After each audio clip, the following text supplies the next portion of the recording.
Hi everyone. ಈ ವಿಡಿಯೋದಲ್ಲಿ ನಾವು ಕಂಪ್ಲೀಟಾಗಿ KCET ಅಪ್ಲಿಕೇಶನ್ ಫಾರ್ಮ್ ಯಾವ ರೀತಿ ಕಾಣಿಸುತ್ತೆ ಮತ್ತು ಆ ಅಪ್ಲಿಕೇಶನ್ ಫಾರ್ಮಲ್ಲಿ ಏನೆಲ್ಲ ನೀವು ತಪ್ಪು ಮಾಡಿರ್ತೀರ ಆ ತಪ್ಪುಗಳನ್ನ ಯಾವ ರೀತಿ ಸರಿಪಡಿಸ್ಕೊಳ್ಳೋದು ಮತ್ತು ನೀವು ಅಪ್ಲಿಕೇಶನ್ ಫಾರ್ಮ್ ಅಪ್ಲೈ ಮಾಡಿದಾದ್ಮೇಲಿಂದ ಯಾವ್ಯಾವೆಲ್ಲ ಡೀಟೇಲ್ಸ್ಗಳನ್ನ ನೀವು ಚೆಕ್ ಮಾಡಬೇಕು, ಯಾವ್ದು ಕರೆಕ್ಟ್ ಐತೆ ಇಲ್ಲ ಆ ರೀತಿ ನೀವು ಚೆಕ್ ಮಾಡ್ಕೋಬೇಕಲ್ವಾ. ಆ ಕಾರಣಕ್ಕೋಸ್ಕರ ಈ ಒಂದು ವಿಡಿಯೋನ ಮಾಡ್ತಾಯಿದ್ದೀನಿ. ಈ ವಿಡಿಯೋನ ಕಂಪ್ಲೀಟಾಗಿ ವಾಚ್ ಮಾಡಿ. ಇನ್ನೂ ನಮ್ಮ ಚಾನಲಿಗೆ ಯಾರು ಸಬ್ಸ್ಕ್ರೈಬ್ ಮಾಡ್ಕೊಂಡಿಲ್ಲ ಸಬ್ಸ್ಕ್ರೈಬ್ ಮಾಡ್ಕೊಳ್ಳಿ ಮತ್ತು ವಿಡಿಯೋಗೊಂದು ಲೈಕ್ ಮಾಡಿ, ಕಂಪ್ಲೀಟಾಗಿ ವಾಚ್ ಮಾಡಿ, ನಿಮ್ಮ ಫ್ರೆಂಡ್ಸ್ಗೂ ಸಹ ಶೇರ್ ಮಾಡೋದ್ರಿಂದ ಅವರು ಸಹ ಇದನ್ನು ಚೆಕ್ ಮಾಡ್ಕೊಳ್ಳಿ. ಅಕಸ್ಮಾತ್ ಏನಾದ್ರು ಯಾವುದಾದ್ರೂ ತಪ್ಪಿತ್ತಂತಂದರೆ ಅವರು ಚೇಂಜ್ ಮಾಡ್ಕೊಬೋದು ತಿರ್ಗಾ ಲಾಗಿನ್ ಆಗಿಬಿಟ್ಟು.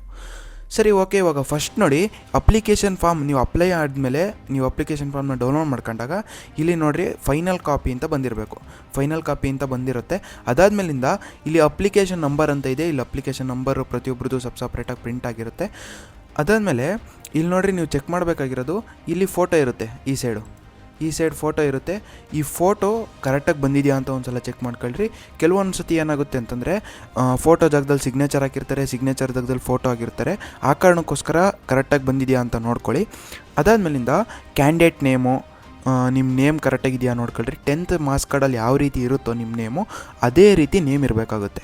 ಅದಾದಮೇಲಿಂದ ನಿಮ್ಮ ಫಾದರ್ದು ಮತ್ತು ಮದರ್ ನೇಮು ಅದೆಲ್ಲದೂ ಸಹ ನಿಮ್ಮ ಮಾರ್ಕ್ಸ್ ಕಾರ್ಡಲ್ಲಿ ಯಾವ ರೀತಿ ಇತ್ತು 10th ಮಾರ್ಕ್ಸ್ ಕಾರ್ಡಲ್ಲಿ ಅದೇ ಥರ ಇರಬೇಕಾಗುತ್ತೆ. ಡೇಟ್ ಆಫ್ ಬರ್ತ್ನೂ ಅಬ್ಸರ್ವ್ ಮಾಡಿ, ಕರೆಕ್ಟಾಗಿ ಬಂದಿರಬೇಕು, ಬೇರೆ ಬೇರೆ ಥರ ಬರೋಂಗಿಲ್ಲ.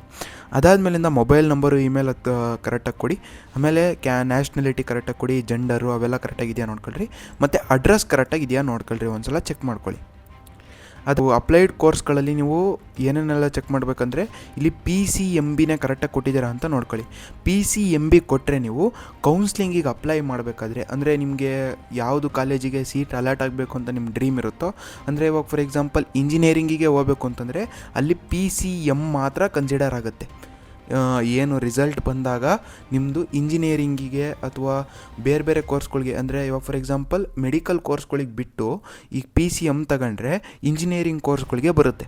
ಈ ಇಂಜಿನಿಯರಿಂಗ್ ಕೋರ್ಸ್ಗಳಿಗೆ ಬಂದಾಗ PCM ನಿಮ್ಮ ಬೋರ್ಡಲ್ಲಿ ಏನು ಮಾರ್ಕ್ಸ್ ಬಂದಿರುತ್ತೋ ಅದನ್ನು ಕ್ಯಾಲ್ಕುಲೇಟ್ ಆಗಿ ನಿಮ್ಮ 3 ಎಕ್ಸಾಮ್ ಮಾತ್ರ ಬರೆಯೋಕ್ಕಾಗುತ್ತೆ. PCM physics, chemistry, mathematics. ಆದರೆ ನೀವು PCBನೂ ಸೆಲೆಕ್ಟ್ ಮಾಡ್ಬೋದು. ಆವಾಗ ನೀವು ಇಂಜಿನಿಯರಿಂಗ್ ಕೋರ್ಸ್ಗಳಿಗೆ ನೀವು ಏನು ಕೌನ್ಸ್ಲಿಂಗಿಗೆ ಅಟೆಂಡ್ ಮಾಡೋಕ್ಕಾಗಲ್ಲ. ಓಕೆನಾ. ಅದಾದಮೇಲಿಂದ PCMBಗೆ ಏನಾದ್ರು ನೀವು ಅಪ್ಲೈ ಮಾಡಿದರೆ ಎಕ್ಸಾಮ್ನ, ಆವಾಗ ಈ ರೀತಿ ಶೋ ಆಗುತ್ತೆ. ನೀವು ಇಲ್ಲಿ ಅಬ್ಸರ್ವ್ ಮಾಡ್ಬೋದು.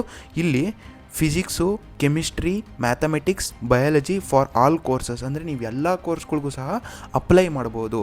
ಕೌನ್ಸ್ಲಿಂಗಿಗೆ ಎಲ್ಲ ಕೋರ್ಸ್ಗೂ ನೀವು ಅಪ್ಲೈ ಮಾಡ್ಬೋದು. ಅದಾದಮೇಲಿಂದ ನೀವು ಇಲ್ಲಿ ನೋಡ್ತಿದ್ದೀರಾ UG ಆರ್ಕಿಟೆಕ್ಚರ್. ಇದನ್ನು ನೀವು ಬೇಕಂದರೆ ಸೆಲೆಕ್ಟ್ ಮಾಡ್ಕೊತೀರಾ, ಇಲ್ಲಾಂದರೆ ಬೇಡ ಅಂದರೆ ನೋ ಅಂತ ಕೊಟ್ಬಿಟ್ಟು ಮುಂದೆ ಹೋಗ್ತೀರಾ.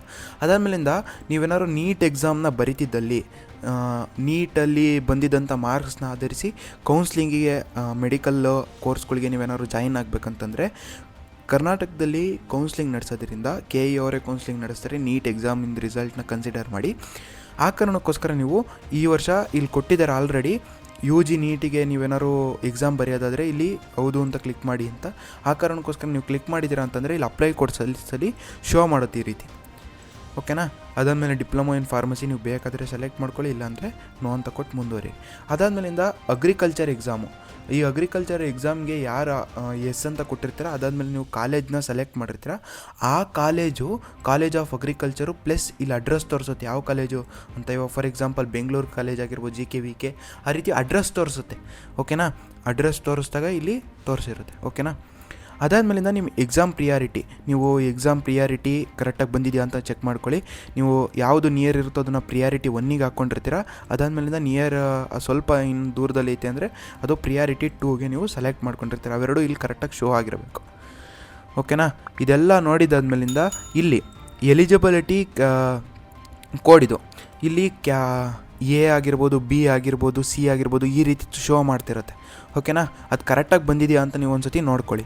ಅದಾದಮೇಲಿಂದ ಮದರ್ ಟಂಗು ಮತ್ತು ರಿಲಿಜಿಯನ್ ಕರೆಕ್ಟಾಗಿದೆಯಾ ಇಲ್ಲ ಅಂತ ನೋಡ್ಕೊಳ್ಳಿ ಒಂದು ಸತಿ. ಅದಾದಮೇಲಿಂದ ನೀವು ಕರ್ನಾಟಕದಲ್ಲಿ ಟೋಟಲ್ ನಂಬರ್ ಆಫ್ ಎಷ್ಟು ಇಯರ್ಸ್ ನೀವು ಓದಿರ್ತೀರ, ಸ್ಟಡಿ ಮಾಡಿರ್ತೀರೋ ಅದು ಇಲ್ಲಿ ಶೋ ಆಗ್ತಿರುತ್ತೆ. ಕೆಲವೊಂದೊಂದು ಸತಿ ಏನಾಗುತ್ತಪ್ಪ ಅಂತಂದರೆ ಇವಾಗ 12 ವರ್ಷವೂ ಕರ್ನಾಟಕದಲ್ಲೇ ಓದಿದ್ರು ನಿಮ್ಮದು 11 ಇಯರ್ಸು ಅಥವಾ 10 ಇಯರ್ಸು 9 ಇಯರ್ಸ್ ಈ ರೀತಿ ಶೋ ಆಗ್ತಿರುತ್ತೆ. ಆವಾಗ ತಿರ್ಗಾ ನೀವು ಲಾಗಿನ್ ಆಗಿಬಿಟ್ಟು ಅಲ್ಲಿ ನೀವು ಕರೆಕ್ಟಾಗಿ ಒಂದು ಸತಿ ಎಲ್ಲದನ್ನು ಎಂಟರ್ ಮಾಡಿದ್ರೆ ಅದು ಆಟೋಮೆಟಿಕ್ಕಾಗೆ ತೋರಿಸುತ್ತೆ ಇಲ್ಲಿ 12 ಅಂತ. ನೀವು ನೆಕ್ಸ್ಟ್ ಇನ್ನೊಂದು ಕಾಪಿನ ಡೌನ್ಲೋಡ್ ಮಾಡ್ಕೊಳ್ಳಿ ಅಪ್ಲಿಕೇಶನ್ ಫಾರ್ಮ್ನ, ಆವಾಗ ಇಲ್ಲಿ ಶೋ ಮಾಡುತ್ತೆ 12 ಅಂತ. ಓಕೆನಾ? ಅದಾದಮೇಲಿಂದ ನಿಮ್ಮ ರಿಸರ್ವೇಷನ್ ಯಾವುದಾದ್ರು ಕ್ಯಾಸ್ಟ್ ರಿಸರ್ವೇಷನ್ ಇರುತ್ತಲ್ಲ ಅದಕ್ಕೆ ಸಂಬಂಧಿಸಿಪಟ್ಟಂತೆ ಇಲ್ಲಿ ಕೊಟ್ಟಿರ್ತಾರೆ. ಇಲ್ಲಿ ನೀವು ನೋಡಿದ್ರೆ ಕ್ಯಾಸ್ಟ್ ಆ್ಯಂಡ್ ಇನ್ಕಮ್ ಸರ್ಟಿಫಿಕೇಟು ಇಲ್ಲಿ RD ನಂಬರ್ ನಿಮ್ಗೆ ಕರೆಕ್ಟಾಗಿ ಶೋ ಆಗಿರಬೇಕು. RD ನಂಬರ್ ತುಂಬ ಇಂಪಾರ್ಟೆಂಟು, ಅದಕ್ಕೋಸ್ಕರ ಕ್ಲೀನಾಗಿದೆಯಾ ಅಂತ ನೋಡ್ಕೊಳ್ಳಿ. RD ನಂಬರ್ ಒಂದು ಸಲ ನಿಮ್ಮ ಇನ್ಕಮ್ ಸರ್ಟಿಫಿಕೇಟಲ್ಲಿ ಏನಿದೆಯೋ ಅದೇ ಇದೆಯಾ ಅಂತ ಒಂದು ಸಲ ಚೆಕ್ ಮಾಡ್ಕೊಳ್ಳಿ. ಓಕೆನಾ?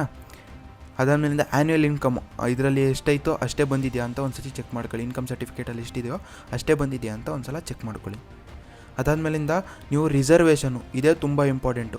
ಸಾಕಷ್ಟು ಜನ ಏನು ಮಾಡ್ತಾರೆ ಅಂತಂದರೆ ಇಲ್ಲಿ KCT ಅಪ್ಲೈ ಮಾಡಬೇಕಾದ್ರೆ ಏನಾಗುತ್ತೆ ಅಂದರೆ ಅವರು ಕೇಳಲ್ಲ, ಏನು ಡಾಕ್ಯುಮೆಂಟ್ಸ್ಗಳ್ನ ಕೇಳಲ್ಲ. ಇವಾಗ ಫಸ್ಟ್ ನೀವು ಎಸ್ ಅಂತ ಹೊಡೆದ್ಬಿಡ್ತೀರಾ, ಇದಕ್ಕೆ NCCಗೆ ಎಸ್ ಅಂತ ಹೊಡಿತೀರಾ ಅಂತ ಇಟ್ಕೊಳ್ಳಿ. ಅದು ಹೆಂಗೋ ಅದ್ರ ರಿಸರ್ವೇಷನ್ ಮೇಲೆ ನಿಮಗೆ ಸೀಟ್ ಸಿಗುತ್ತೆ ಅಂತ ನೀವು ತಿಳ್ಕೊಂಡಿರ್ತೀರ. ಆದರೆ ನೀವಿಲ್ಲಿ ಎಸ್ ಅಂತ ಕೊಟ್ಟರೂ ಸಹ ಅಪ್ಲಿಕೇಶನ್ ಹಾಕಬೇಕಾದ್ರೆ ಅವರು ಡಾಕ್ಯುಮೆಂಟ್ಸನ್ನು ಕೇಳಿರಲ್ಲ. ಅದಾದಮೇಲೆ ಯಾವಾಗ ಕೇಳ್ತಾರಪ್ಪ ಅಂದರೆ ಅವರು ಯಾವಾಗ ನೀವು ಕೌನ್ಸ್ಲಿಂಗಿಗೆ ಅಟೆಂಡ್ ಆಗ್ತಿರ್ತೀರ ಆ ಟೈಮಲ್ಲಿ ಅವರು ಅದನ್ನು ಕೇಳ್ತಾರೆ. ಮತ್ತು ಕಾಲೇಜಿಗೆ ನೀವು ಎಂಟರ್ ಆಗಬೇಕಾದ್ರೆ ಎಲ್ಲ ಡಾಕ್ಯುಮೆಂಟ್ಸ್ನು ಕರೆಕ್ಟಾಗಿದೆಯಾ ಅಂತ ಚೆಕ್ ಮಾಡ್ಕೊಂಡು ಅದಾದಮೇಲಿಂದನೇ ನಿಮಗೆ ಸೀಟ್ ಕೊಡೋದು. ಆ ಕಾರಣಕ್ಕೋಸ್ಕರ ಮುಂದೆ ನಿಮಗೆ ಪ್ರಾಬ್ಲಮ್ ಆಗಬಾರ್ದು ಅಂತಂದರೆ ಯಾವುದ್ಯಾವುದು ನಿಮ್ಮ ಹತ್ರ ಇದೆ ಅಂದರೆ ಯಾವುದು ಜೆನ್ಯೂನ್ ಆಗಿ ನೀವು ಕೊಡಬೇಕೋ ಅದನ್ನು ಮಾತ್ರ ನೀವು ಅಪ್ಲೈ ಮಾಡಿ. ಈ ರಿಸರ್ವೇಷನ್ಸ್ಗಳ್ನ ಯಾವುದೇ ಕಾರಣಕ್ಕೂ ಯಾವುದ್ಯಾವುದನ್ನು ನೀವು ಅಪ್ಲೈ ಮಾಡೋಕ್ಕೆ ಹೋಗಬೇಡಿ. ನಿಮ್ಗೆ ಯಾವುದಿರಲ್ಲ ಅದನ್ನು ನೋ ಅಂತ ಕೊಟ್ಕೊಳ್ತಾ ಹೋಗಿರಿ. ಅಕಸ್ಮಾತ್ ಏನಾದ್ರು ನಿಮ್ಮ ಹತ್ರ ಯಾವ್ದಾದ್ರು ಇತ್ತು ಅಂತಂದರೆ ನೀವು ಎಸ್ ಅಂತ ಕೊಟ್ಬಿಟ್ಟು ಮುಂದುವರಿರಿ. ಲಾಸ್ಟಲ್ಲಿ ಅವರು ಏನು ಈ ಒಂದು ರಿಸರ್ವೇಷನ್ಸ್ಗಳ್ನ ಡಾಕ್ಯುಮೆಂಟ್ಸ್ನ ವೆರಿಫಿಕೇಷನ್ನ ಮಾಡ್ತಾರೆ. ವೆರಿಫಿಕೇಷನ್ ಮಾಡಿದಲ್ಲಿ ಅವ್ರು ಸೀಟೇನು ಕೊಡೋಲ್ಲ. ಆ ಕಾರಣಕ್ಕೋಸ್ಕರ ನೋಡಿಬಿಟ್ಟು ಅಪ್ಲೈ ಮಾಡಿರಿ. Next academic details.